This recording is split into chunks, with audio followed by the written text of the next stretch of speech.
भाऊले फोन आला आणि भाऊ डायरेक्ट जळगाव एअरपोर्ट. तर जय श्रीराम सीताराम पब्लिक. सकाळी सकाळी भूक लागली होती, मग बनवली मॅगी. मॅगीवर दिवस पास करणे चालू आहे. महादेवांकडे गेला तरी पाणी चढवून सण गोलानी तडी गेला आणि मग घेऊ कवर घ्यायचा विचार केला. नंतर लक्ष फोनपे मारतोय तर लक्ष तो फोनपे बनवता, कारण की KYC नाही होती. मग भाऊ दोनच बँकेत रिटर्न झाला. बँकेत गेला, आधार कार्ड पॅन कार्ड जे झेरॉक्स लागत ते झेरॉक्स काढली, तरी फायनली जमा केली. मग तळून गेले गावात, कारण की लायटिंगचा थोडाफार म्हणजे जे लागणार होते सामान घेतला. मग तळून पुढे गेले, लगेच फोन आला की आपल्याला कलर बी घेणे. मग घेतला कलर, ब्रश, थिनर जे लागत होते सामान घेतला. मग नागोरी चायवाल्याकडे गेले. मग तरी थोडं रिलॅक्स झाले, चहा गिया पेले, थोडं डोकं शांत केलं, कारण की आजचा दिवस लय बोगत चाललाय.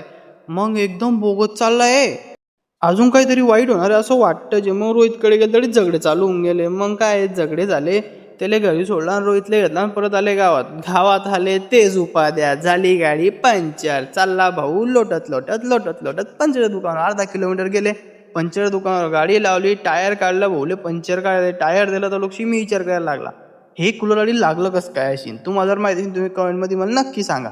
मग जळगाव एअरपोर्टहून फोन आला की तुमचं तिकीट कन्फर्म झालं आहे, आपण लवकरच गोवा चालले. तुम्हाला गोवाचे ब्लॉग बी पाहायला भेटेल, तर लोक तुम्ही फॉलो करा. पाणीपुरी खातो. चलो भेटू, बाय.